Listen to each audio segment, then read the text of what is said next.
I am going to introduce our panelists. We have 4 panelists here who have volunteered to share their expertise with us as patients and their experience as patients. As each comes up, we're going to give them a few minutes to say a little bit about themselves. And you're bringing the microphone where and why, Mary Jo? Tell me.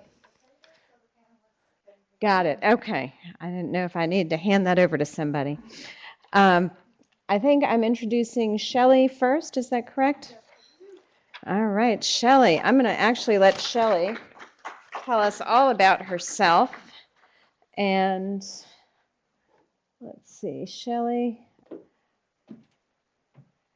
I can run the slides over here. You can come up here and talk. It's up to you. What's easier for you?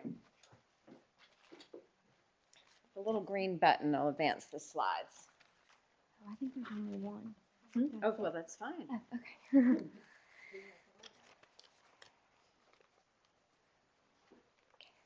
okay. Good morning. My name is Shelley Parks. I am 27 years old. I'm from Northern Delaware, and I was diagnosed with idiopathic Hess in June of 2017. I feel honored to have the opportunity to tell my story to you all, and I'm very hopeful that after today, we will be able to make significant strides towards a quality of life for all of those battling Hess. My fight against Hess began in the spring of 2016. Before I became ill, I considered myself to be a very strong, hardworking, and outgoing individual.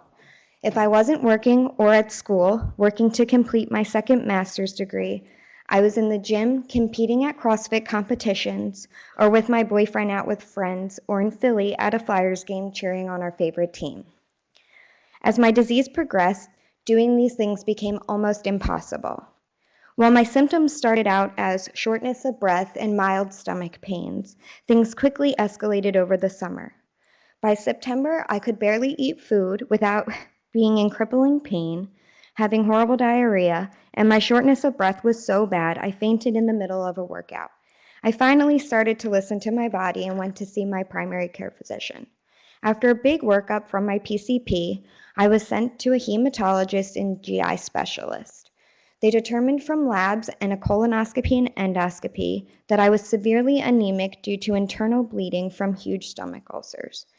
At that time, I started doing iron infusions and was put on Prevacid for the ulcers. Unfortunately, things continued to get worse. By the end of December, I was in constant pain and could barely get through a meal without eating a dozen Tums and running to the bathroom every 30 minutes. On December 28, 2016, I was admitted to my local hospital for what would be the first of nearly a dozen hospital stays in 2017. The next 6 months were terrible. I would spend weeks at a time in the hospital with no one really knowing what was wrong with me.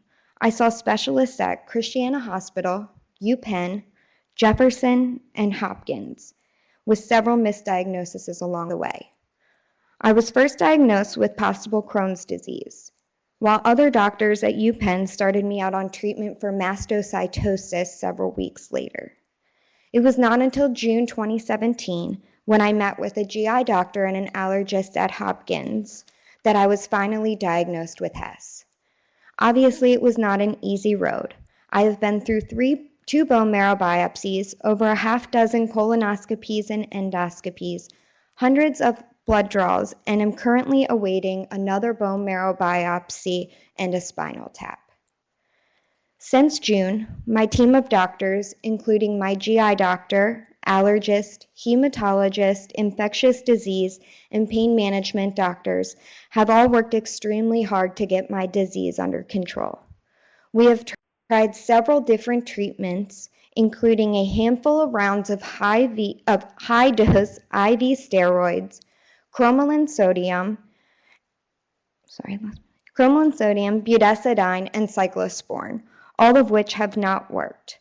Currently, I am on weekly methotrexate injections while my doctors work tirelessly to get reslizumab approved by my insurance company.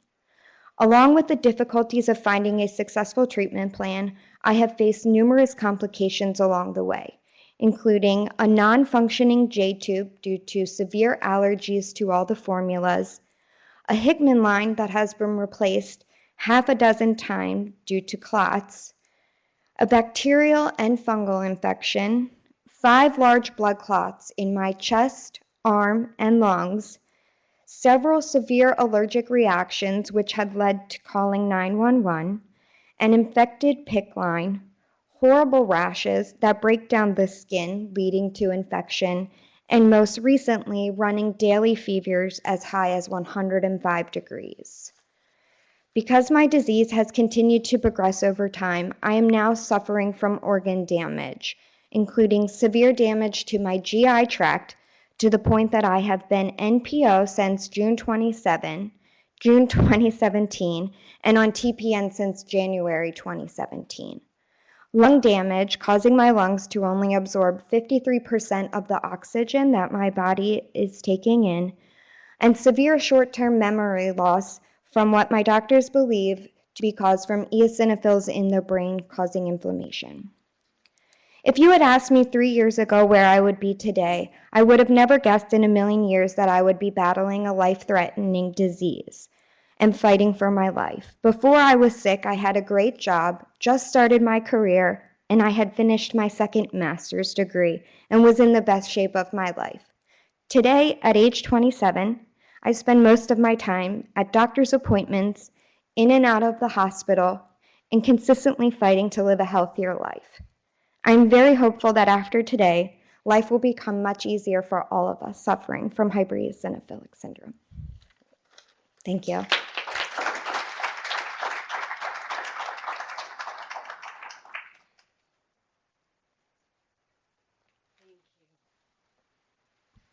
right, very powerful.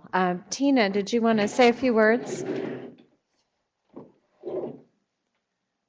Let's see, can we bring up Tina's slides? You can come up here, Tina. It'll be easier for the online folks to hear if you don't mind.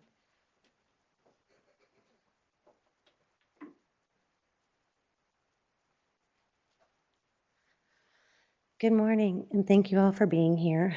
I would like to thank everyone at American Partnership for Eosinophilic Disorders for the opportunity to share my story with you. My hope today is to help others understand hypereosinophilia syndrome. I hope that by telling my story that it will inspire others to not give in to the illness, but instead to fight for your life. My name is Tina Singer. I am 45 years old, and I live in Stafford, Virginia, with my husband and my 2 teenage sons.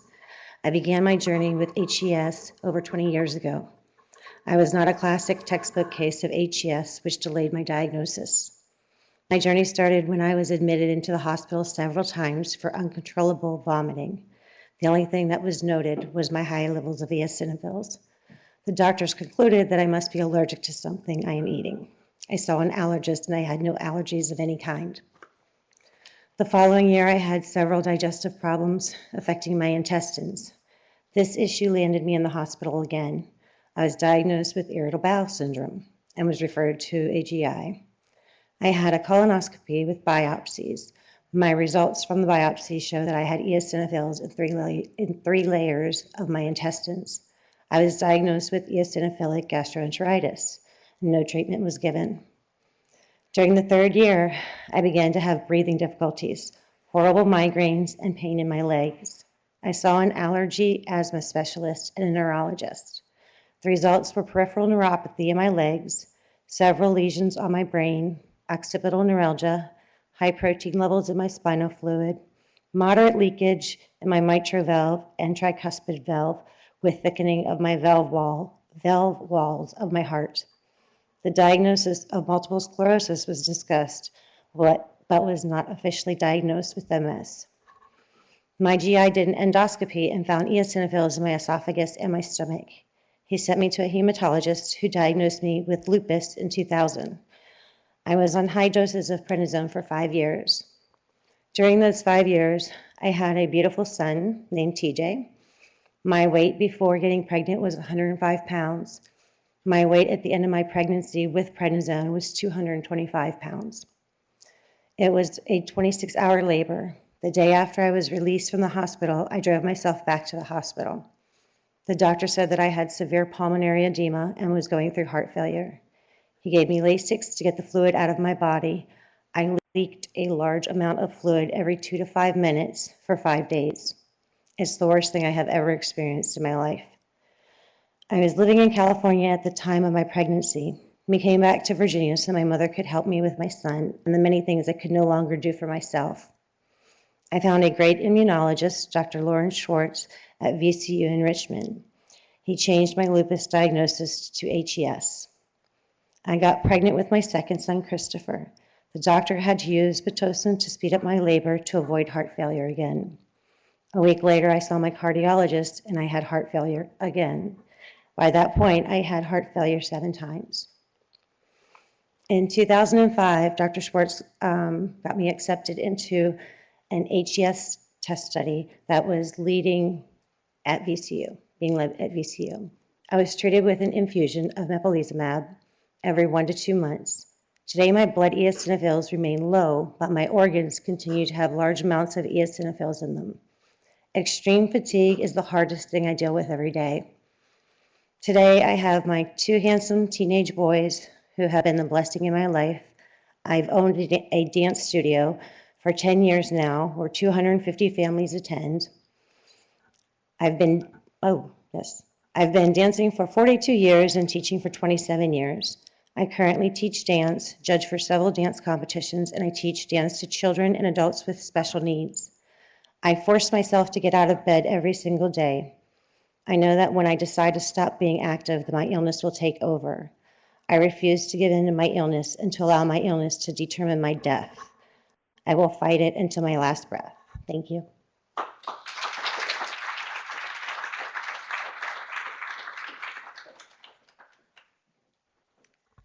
Thank you very much for sharing that. And I just want to say how brave you all are to be here and share such personal stories. I want to thank you for that. Lorian, you want to share your story next?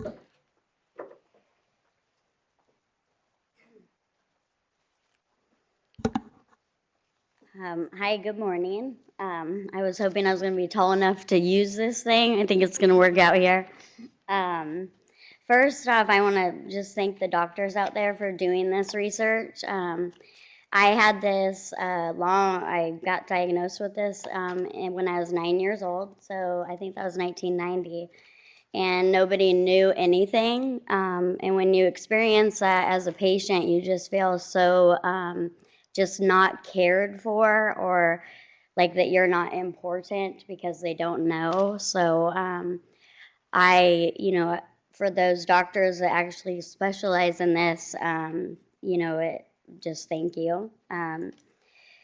Hypereosinophilic syndrome has been part of my life since childhood. I was diagnosed at 9, and my symptoms were extreme swelling, rash, and boils that covered most of my body. Being diagnosed in the early 90s, there was very little the doctors could tell my family and I. My life expectancy was short, and my everyday bath, wraps, itching, and pain were turning into my new harsh reality. I could tell my mom and dad were worried, but at the time I just wanted to not itch so I could play with my younger brother Ryan. The goal at that time was to do anything but steroids because I hadn't finished growing tall or hit puberty. 3 staph infections quickly surfaced close to the bloodstream, and my mom found a new doctor on the news. His name was Dr. Kobayashi, and he would be the one to administer the huge doses of steroids. My dad explained it to me as some of the highest doses they had heard of. They helped me, but the steroids changed me inside and out, and those changes were dramatic. I soon started to hate and despise the only thing that worked. I felt like I had done something wrong in my life and constantly negotiated with God to try and get the better end of the deal. After a year on steroids, I remember overhearing, the less she takes, the longer her life expectancy. My life between 9 to 27 years old was an attempt to lower the steroids to a safe level and have my eosinophils low so they would stop hurting me. Experimental trial after experimental trial, many chemotherapies, antihistamines, doses you wouldn't wish upon anybody, and the constant hope that something would work, then it was the constant letdown. Nothing was working. I was just a kid, so I wanted to look like others. I wanted to stop my parents' and brother's pain, so a lot of the time I faked that it didn't hurt. I remember camping, and I took my sock off, and 3 large boils on my foot had came open. As I peeled the sock off, my skin was going with it. Scared, I put the sock back on, added another sock, and tried not to think about it. I slept in my shoes that night. Years to follow, I had a lot of nights in my shoes. I didn't think I was going to get emotional. Sorry. I only had steroids as an option. I starved myself sometimes to cope with the abnormal type of weight gain. I had to teach myself the difference between drug emotion and real person's emotion. I woke up and basically faked it so I could fit into what I thought was a petty society. Anything I did normal, like dance, graduate high school, or held a decent job, was based around taking huge doses of steroids to keep the eosinophil down. At 22, I told my parents, no one deserves to live like this, and I wanted to try the bone marrow transplant. We had a match on the registry. We were setting the dates, and it was happening. I tried to keep distance from my family. In some way, my sick mind thought that would help them cope if I died. Then an allergist, immunologist that I had when I was a child called me on my cell phone, and he persuaded me to try this new drug coming out before I did the transplant. I basically agreed to do my parents a favor. This drug was called mepolizumab, with GlaxoSmithKline representing the medicine. I did 5 to 6 phases, got placebo, got kicked in and out because levels were too high, and finally compassionate use. It worked. The first time in over 20 years, the eosinophil was at 1%. I thought, this is great. I'm healed, but I was still sick, having symptoms, but not nearly as bad.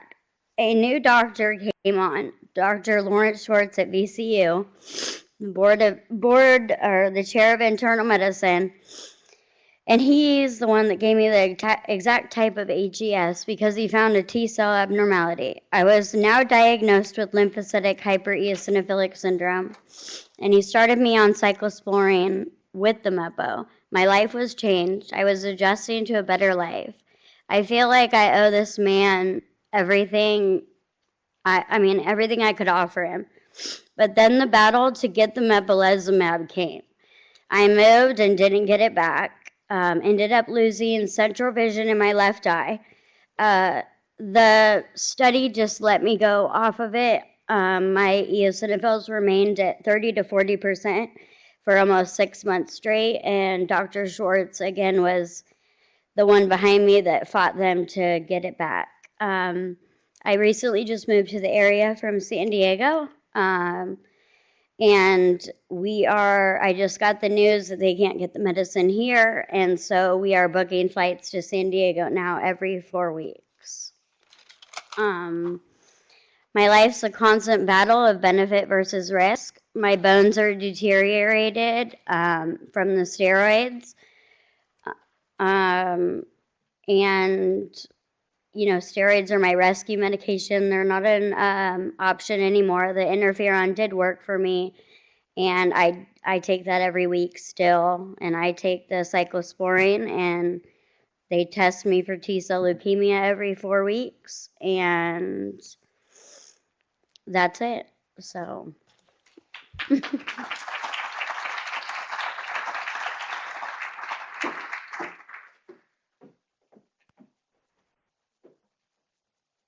Wow. Amber.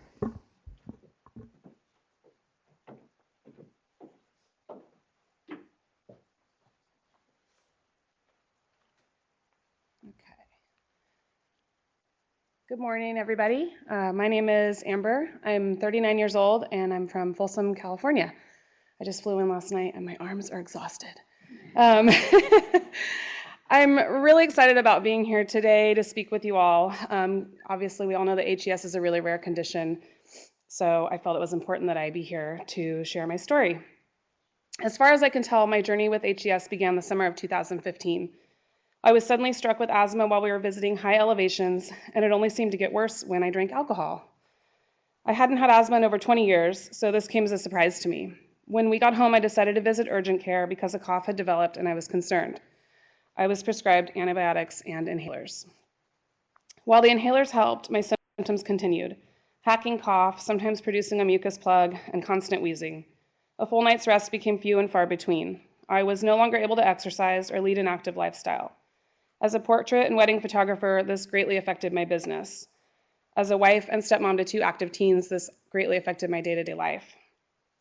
In addition to being a wife, mom, and photographer, I'm also Native American.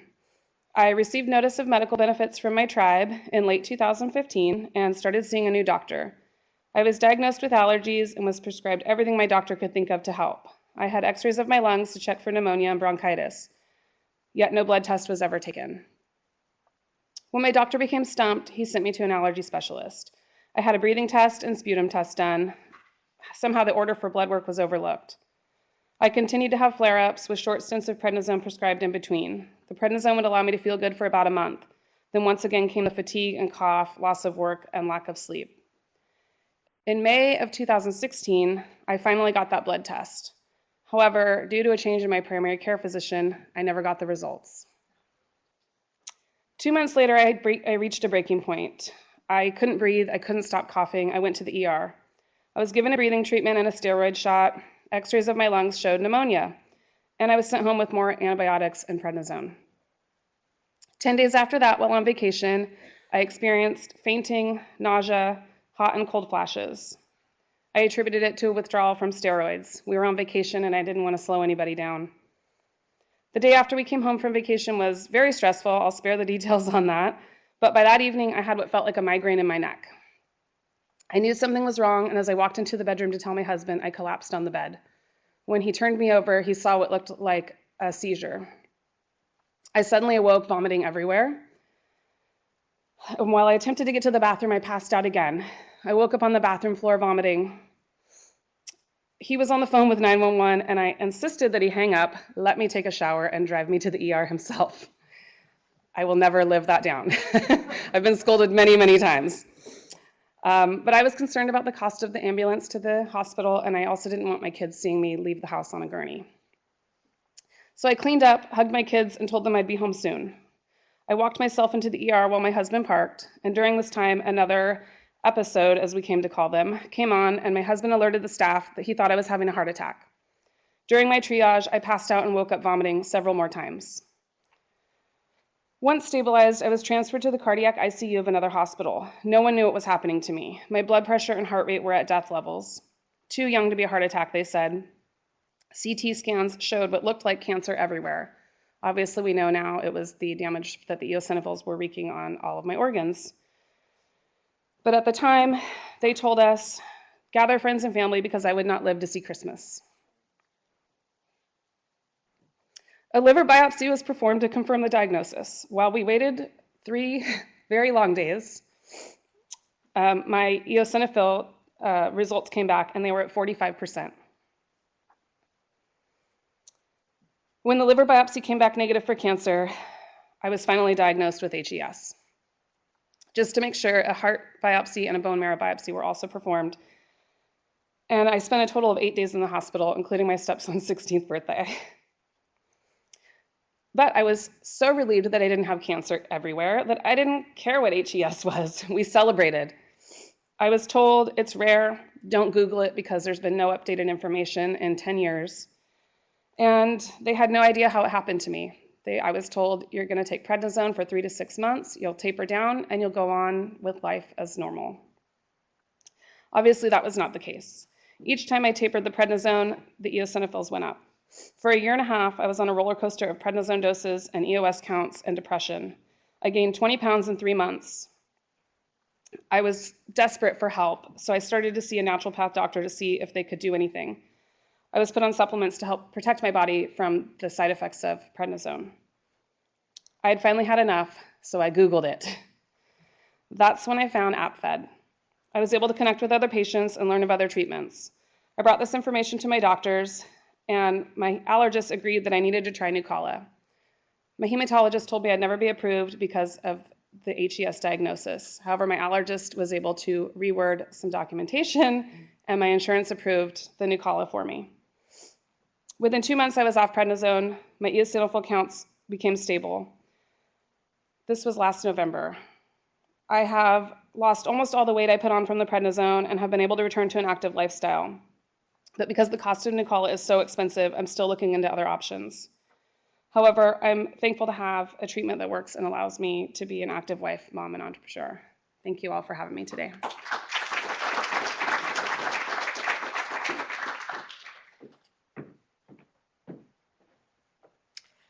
Thank you, Amber. We are going to do a little Q&A with our panel, but before we do that, we've got a few more polling questions for everybody on their iPods and online.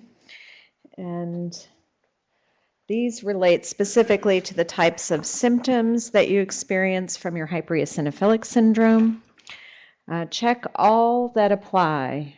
Skin, lung, and heart have been grouped together, gastrointestinal, neurologic, generalized overall fatigue, muscle and joint pain, and others that are not on there.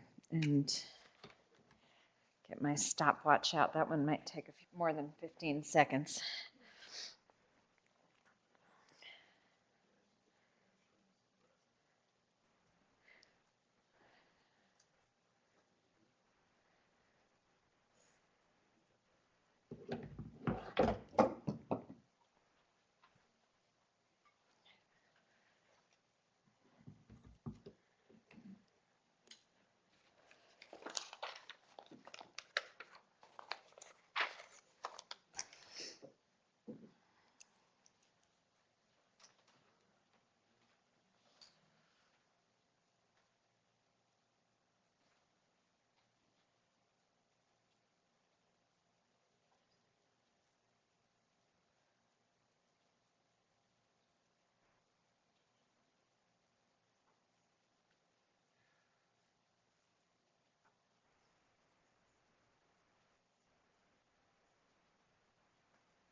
All right. So very similar to what Dr. Gleich showed, skin, liver, and heart symptoms are common. Based on the number of people who had answered the earlier polls, it would look like most people have all of these. Is that a fair statement? Yeah.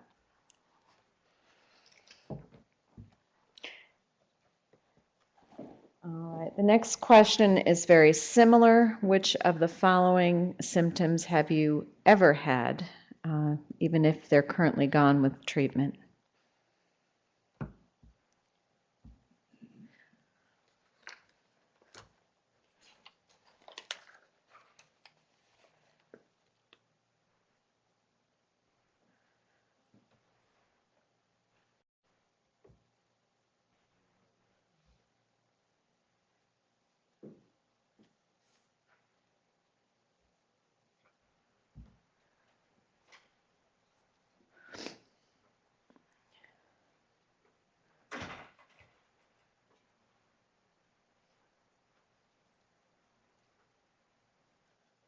All right, when we look at ever had symptoms, again, the total results have gone up even further, suggesting virtually everyone has had almost everything at some point. But again, skin, lung, and heart being the most common, as Dr. Gleich had shown earlier. All right, last polling question for the moment.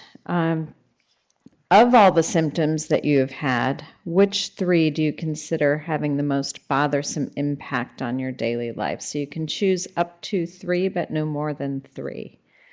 And we have a variety here: the itchiness, rash, swelling or angioedema, swelling of the airways, ulcers, sores, cough, wheezing, shortness of breath, poor appetite, GI symptoms such as nausea, vomiting, and diarrhea, numbness and tingling, difficulty with memory or brain fog, muscle weakness, overall fatigue and tiredness and pain.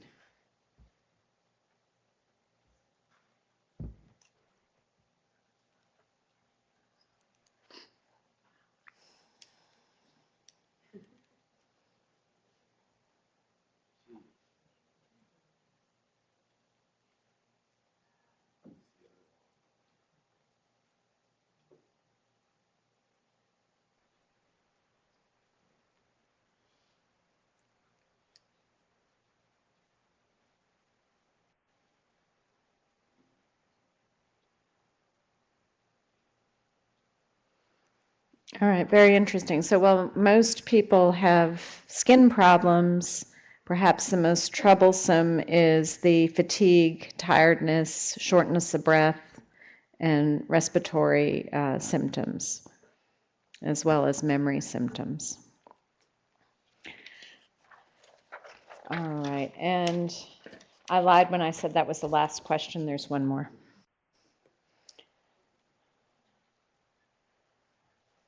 All right, so the symptoms that you have from your hypereosinophilic syndrome that are bothersome, in what way are they most impactful on your life? And again, you can choose up to 3. Limitations on work and school, social activities, difficulty staying focused, sleeping issues, impact on relationships such as social isolation, impact on sexual intimacy and or family planning, emotional impact on self-esteem in other ways, depression, anxiety, or worry, financial difficulties, and other that are not mentioned here. And again, you can choose up to 3.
All right. Looks like we've got about all the responses almost in. So depression, anxiety, and worry, very common, along with difficulties with work, concentrating, sleeping, social limitations, all being key areas that those symptoms are impacting. All right, thank you. So we're going to have a little discussion segment that focuses on symptoms. After that, we will have a break and come back and have another discussion segment focusing on current treatment. So this first segment will be mainly about the impact of symptoms on daily life. We'll start by asking questions of our panelists, but I invite everyone in the audience to join in if you have questions as well. Mary Jo, Amy's got the mic. If you look in the back, there's Amy. And if you raise your hand and you have a question or if there's something you'd like to comment on, just raise your hand. Amy will bring you the mic. It is important that we use the microphone for all of the discussion so that the people attending online can hear us.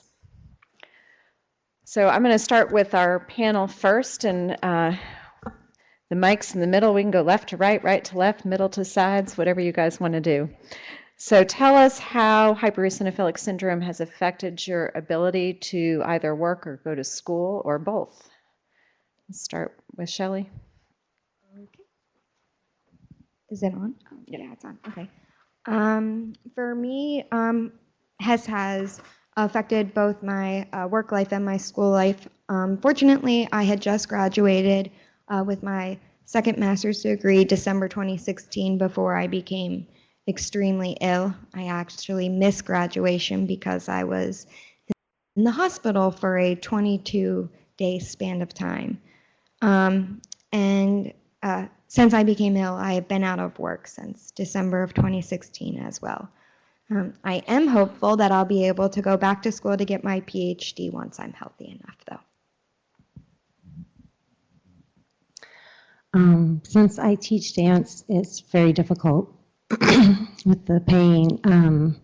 I've had numerous surgeries from gallbladder surgery, hysterectomy, and everything had eosinophils in it. So it made it very difficult to stay on my work schedule.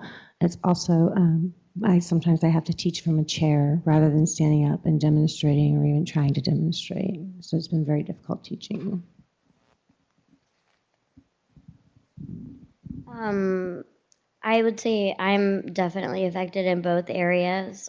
College and high school, I did at home. Online was a godsend for me to get the bachelor's degree. And I was put on permanent disability, I think it was 2012. And then just to stay at home and be a mom, just highly medicated all day, all night. I'm very fortunate that I own my own business and I work from home. So if I'm having a bad day, I don't have to call in sick. I don't have to worry about that. However, on the flip side of that, I don't have employees to cover for me. If I have an important photo shoot or a wedding, I can't postpone that. I can't send somebody else generally. So I've had a hard time before I got treatment, I was missing I kind of just stopped taking bookings. Things really slowed down for my business. And then now that I have treatment, I'm able to do a lot more, but the brain fog and the memory loss, I mix stuff up a lot. I have to have 2 calendars and constant reminders. Otherwise, I will totally just forget that I have a photo shoot or a wedding coming up. So, Anybody in the audience want to share how they've been impacted in regards to work or school? No, they just want to hear from you guys. Oh, we got.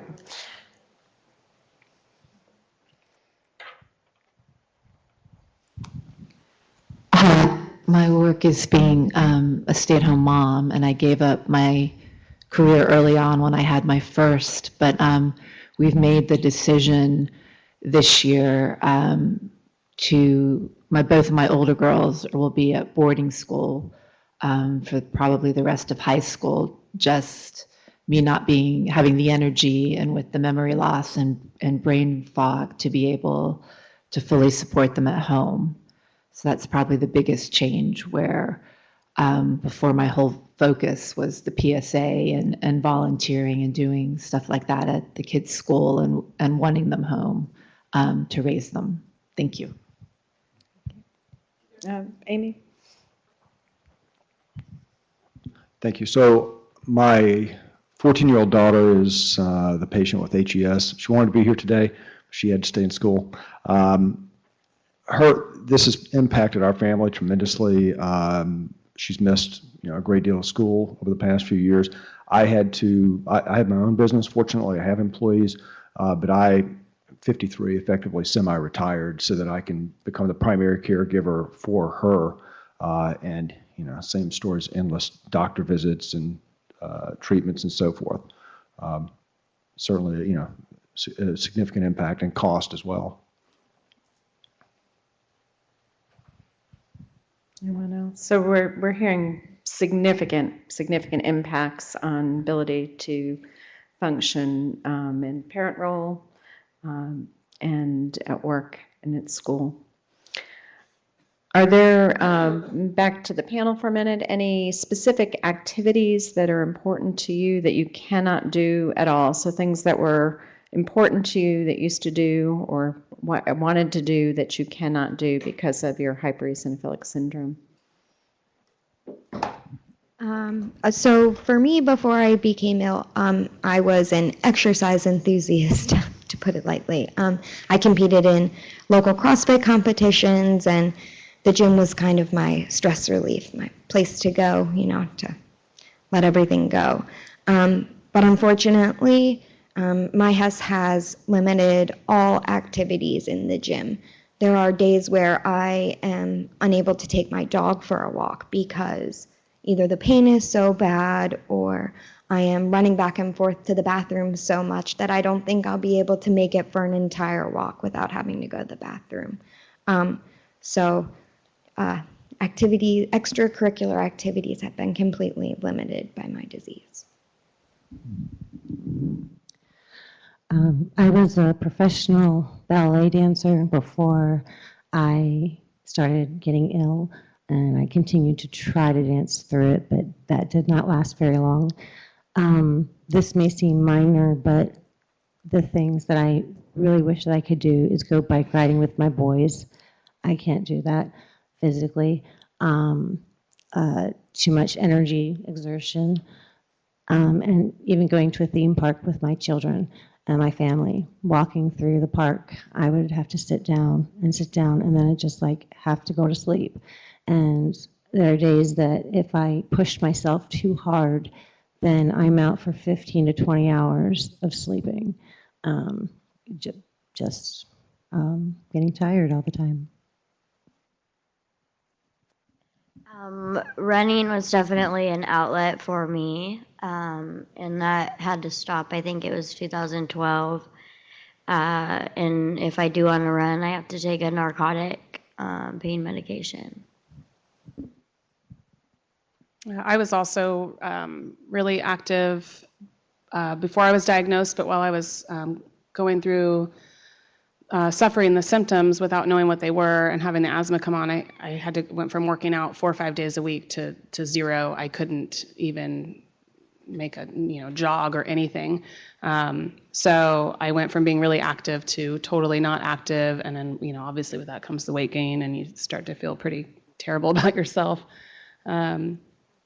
Since I got off during prednisone, I was able to start exercising again, and since I've been off of it, I've been able to be active again. But there's definitely, like she said, when you kind of push it too far for a day, then you're really paying for it the day or two after. Anyone in the audience with any comments on that? And we're going to have, it looks like, another polling question in a bit, but we're going to go through some of these discussions first. What worries you the most about your condition?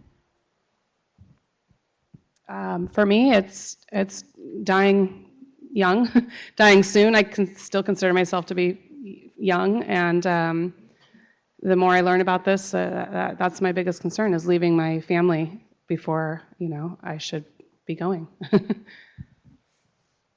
I would say same for me. I've definitely had a lot of days thinking about my own funeral.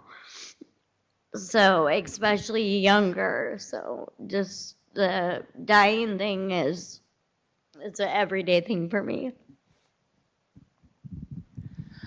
Since I've always been an active person, and I've always felt that I could physically protect my children if I needed to, it scares me to know that I cannot physically protect my children or myself in any circumstance, and that scares me a lot. Unlike these beautiful women next to me, I have not been able, I am 27 and have not started a family yet. So for me, the biggest fear that I have is that I will not be able to have a family or children to care for like these amazing women have. So I think that's my biggest fear.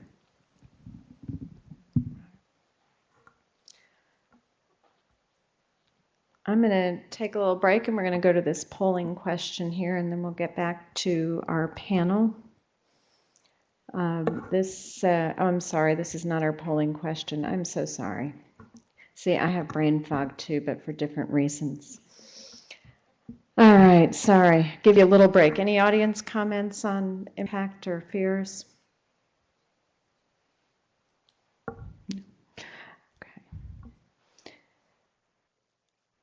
Starting with Amber, do you feel like your condition has changed over time since your initial diagnosis? And if so, how has it changed? This was one of the only questions I struggled with answering when I was kind of going over it before I got here. It's hard to know if my condition has changed on its own or due to treatment. I mean, obviously, I'm in a place where my eosinophils are under control, and I can function daily. I've gotten some of the things I lost back, before. So the whole thing has just been a process. I can't believe it's been almost 2 years since diagnosis and 3 years since I have felt the symptoms of this. But specific changes, I can't pinpoint at the moment.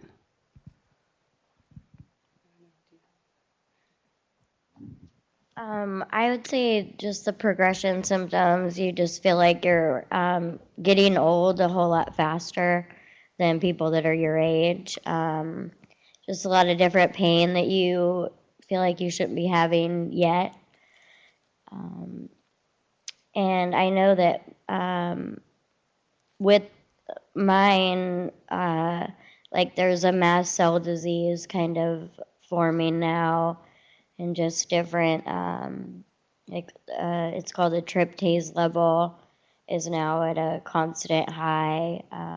Just so little developments like that that are kind of red flags that your doctors are watching. It has definitely changed for me. I've certainly gotten weaker as time has gone by. I've also needed more surgeries as more time passes. I don't think I have any more organs that can come out at this point. So kind of don't want that to happen anymore. But yeah, I have medical issues continue to arise all the time. I get pneumonia every year, and I get my pneumonia shot and my flu shot. But I do get pneumonia every year, and so it just wears your body out even more over time. I too feel that my condition has changed over time. My health continues to decline. I suffer from severe malnutrition, and I have absorption problems, meaning that the medications that I take, my body is not even absorbing at this point. So we've come to kind of a crossroads of finding what we can do to actually help with my symptoms. I've been on a PCA dilaudid pain pump, but we're at the point where my body is no longer absorbing the pain medication, so we're getting off of that. I have lost 40 pounds since my diagnosis, and fortunately, like these ladies, the prednisone didn't work for me, so I didn't get to put the weight back on. So that's an issue, along with the memory loss has gotten very severe. I have forgotten how to get to doctor's offices, and my aunt and uncle's house, which I grew up going to and could have told you a year ago how to get there, drawn a map for you. So things have definitely continued to decline. Anyone in the audience want to share about their condition, how it has changed over time?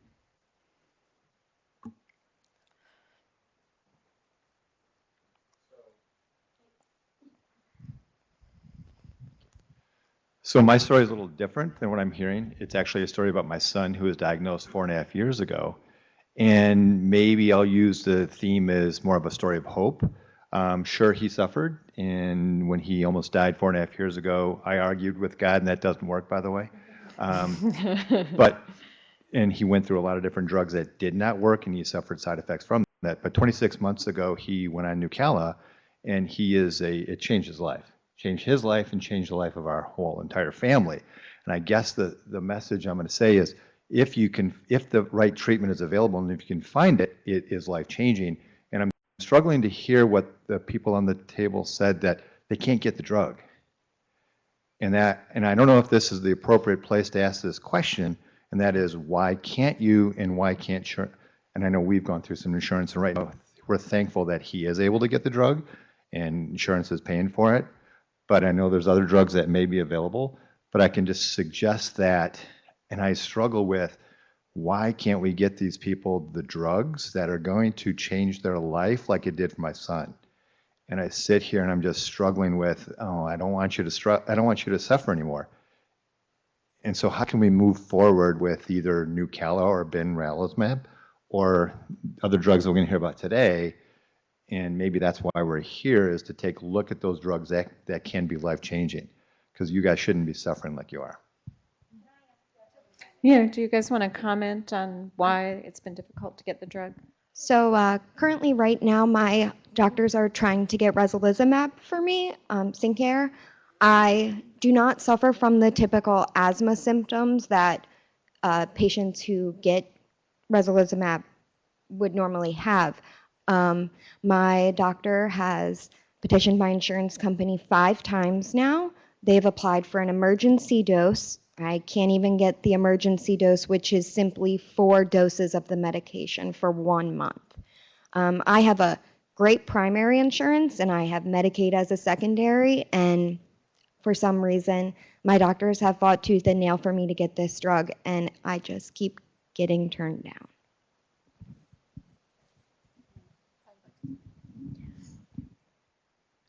So I mentioned a little bit, I didn't want to talk too long up there because I knew we had a limited time, but I was able to get Nucala. I've been taking it since November. The only way I was able to get it was having my allergist say that I only had eosinophilic asthma, so that my insurance would approve it. And while it is approved and I've been on it since November, I'm out of pocket $1,000 a month on that. So it's so much better than the prednisone that we're willing to just make the minimum payments on that, just so I don't have to suffer from the prednisone, and so that there's hope that I can get my life back.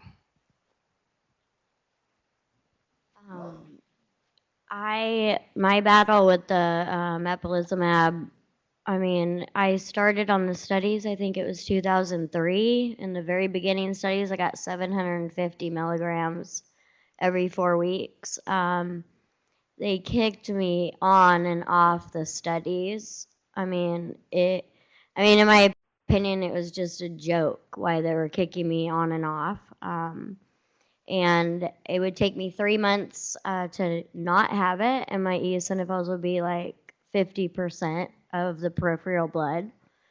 And I know I had a baby, and you weren't supposed to get pregnant, so obviously they kicked me off on that. But as soon as I had her, it was an absolute nightmare to get qualified. And oncologists, I feel like some of them are afraid to even take you because we're putting them in the position to lie to the insurance company to try to help you. From the best of my knowledge, the Nucala is approved for asthma, but not for the hypereosinophilia. I know I signed a paper with GlaxoSmithKline that said, if you do 5 or 7 of these phases, that we guarantee the drug for the rest of your life, and that's not happening. So, I'm kind of too sick to go get a lawyer, so. I'm kind of in the same boat she's in. Being in the study for 13 years and getting mepolizumab once a month. Once it went through approval and did not get FDA approved, and it is approved for asthma now, but it is not approved for HES.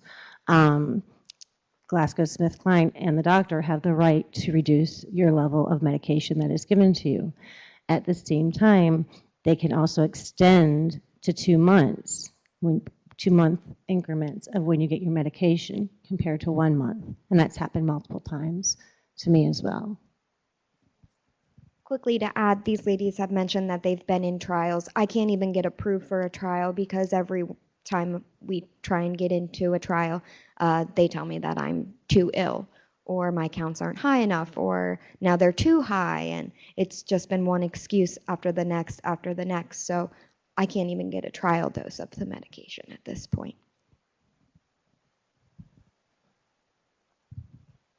I'd just like to mention regarding the cost for Dacala or Mepo, there's a program by GlaxoSmithKline that's called Gateway to Dacala that offsets the cost. I think it's up to $11,000 a year for the patient. We've been able to take advantage of that. Fortunately, my daughter's doctor at NIH was wise enough to include eosinophilic asthma from the beginning, and so she was eligible for it. But more importantly, there is a program that can offset the cost to the patient.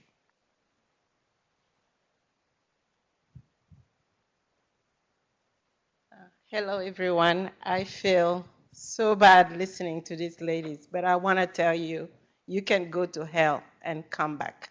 And I'm sure, going forward, one day you will just do the providential encounter that will make you feel much better. I thought I had food allergies. I've been in the United States for now 20 years. I did my PhD in nuclear physics. I was on the top of my game, and I decided to go to my hometown, that is Mali in West Africa. When I went there, I started just swelling. Every time I would eat or drink, my face will swell, my eyes will be puffy. They'll put me on EpiPen, and then I'll end up in the emergency room. And I was able to go to France, and I saw so many specialists there. They did all my blood work, x-rays, or you name it, and nobody was able to figure out what was wrong with me. And then I went and just Googled my symptoms, and landed Amy Cleon's article about exactly what was wrong with me.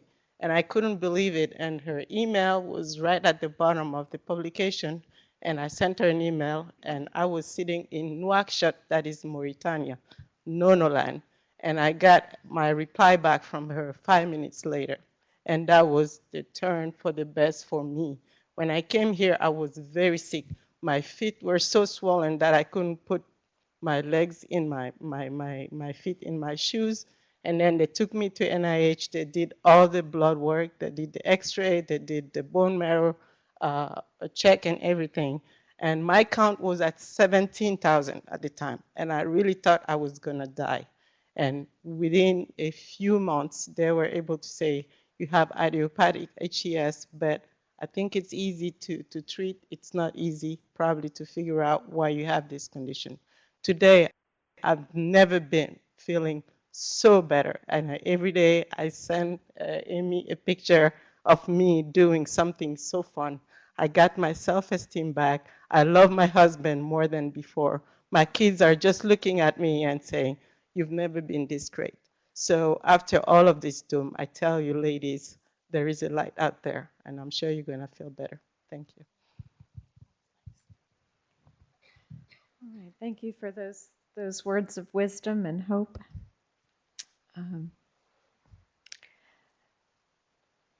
Back to the panel. Do you consider your hypereosinophilic syndrome to be well managed currently? And when I say the word well managed, what does that mean to you? What would a well managed hypereosinophilic syndrome look like to you? As far as my eosinophils in my blood, yes, I think they've been well managed by the mepolizumab. As far as my organs and tissues, no, I do not. Just recently, I had another endoscopy, and even though my blood eosinophils were low, they were very high in my esophagus in the biopsies. And I ended up having to have my esophagus dilated so that I'm easier to breathe and swallow because I am having trouble swallowing. But I had a large amount of eosinophils in my esophagus, and I've had them in my organs a lot larger than what my blood work is showing. So for my blood work, yes, but in my organs, no.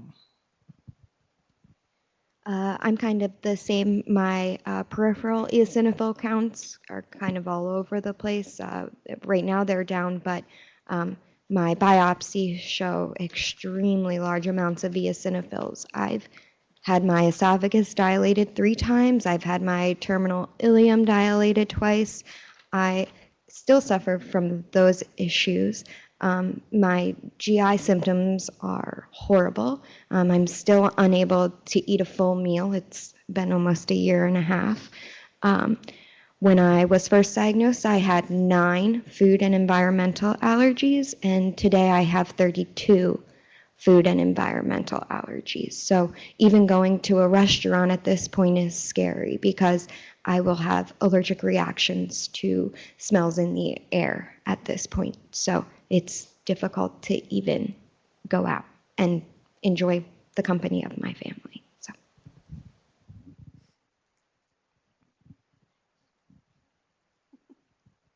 We're mixing it up here. I do consider my HES to be well managed today. Since I started taking Nucala 4 months ago or so, just getting off the prednisone made me feel so much better. Even while I was on the prednisone, I was able to function. But considering that my eosinophil counts have stayed in range, and I haven't had any further organ damage that we're aware of at this point, it's very well managed, luckily. I definitely feel like I'm well managed with I have cyclosporine, the interferon shot once a week, and then if I can continue getting the Mepo, I mean, compared to how I was as a child, it's night and day. So with access to the medicine, yeah. Anybody in the audience want to comment on what well-managed HES means to you and whether or not you've achieved that? No.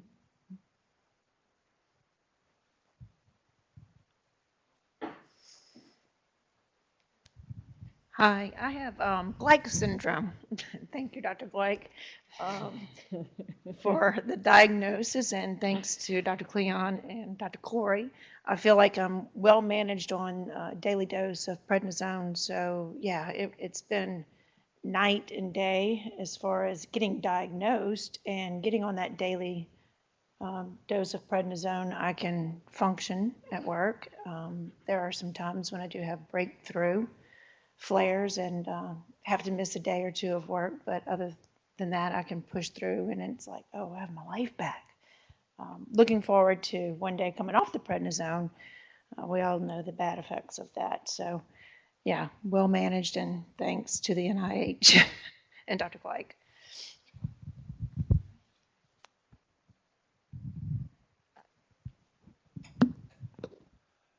My daughter's now age 14, and for the past almost 2.5 years, her HES has been very well managed. She's on a slightly different treatment path. She is doing Nucala.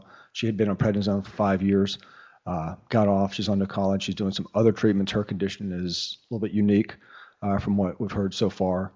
Hers is more sinus related and sinus and lungs.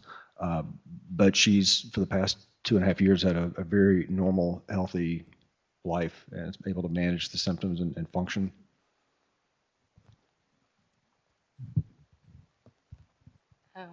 When I was at 17,000 counts of eosinophil, and I went to NIH and was taken care of by Dr. Cleon and Dr. Curry at the time, they started me on a high dose of prednisone, which I took for 6 months, and that was able to bring down my eosinophil count. But I had also hemolytic anemia, and even to draw my blood was sort of a big challenge. They had to put hot patches on my arms to be able to get blood out of my system. Then they said, okay, we have to take you off of the prednisone and see if we can do something else. And they started me on alpha interferon, which I badly reacted to. I started having joint pains, and I was really not feeling good and not taking well that medicine.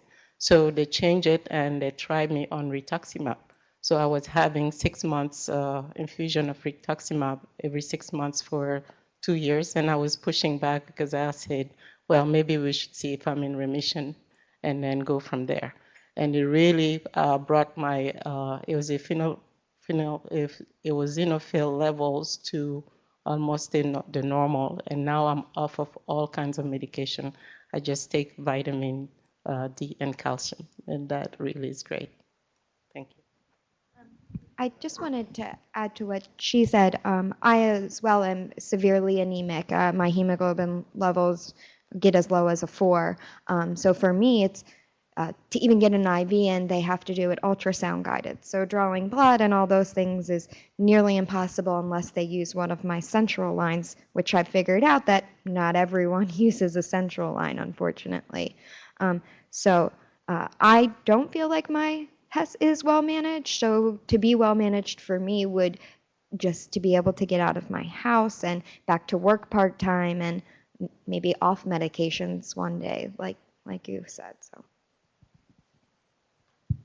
I just had a follow-up question. Did you say you're not taking any medication anymore? You don't, I mean, okay. How does that work? I mean, I haven't seen any evidence.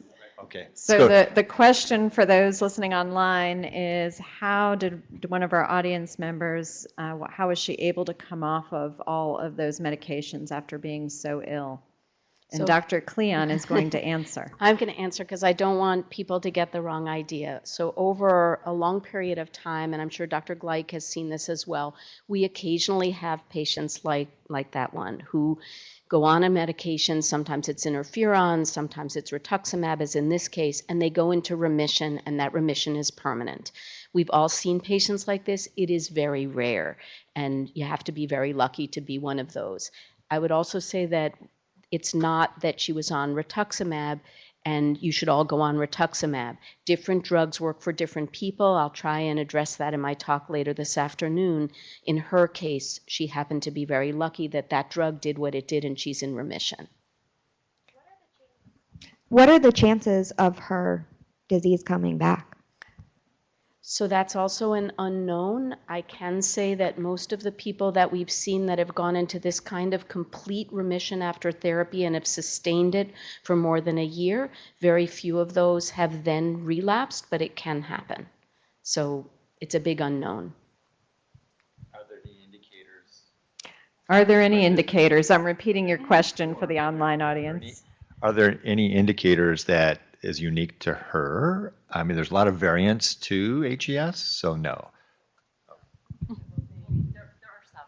So I'm sorry, this is kind of awkward because I don't want to talk about your medical story, but there are sometimes patients that have other conditions as part of their HES, and that sometimes is patients who have other autoimmune conditions. And so you might treat another condition as part of the HES and then find that a typical treatment for an autoimmune condition actually puts the HES into remission. And so sometimes that is the case, and that's why we would have used rituximab in certain patients. But again, that's a little bit unusual. So what I'm hearing is, if we're patient, you guys are going to address this in your talks later this afternoon, and we're going to be patient because it's time to go on break. We will come back at 10:50, so you get 15 minutes, 1-5, come back here by 10:50, and we're going to pick up with our panel discussion when you come back. So we'll have many more opportunities to share our experiences and hear from our panel. Thank you.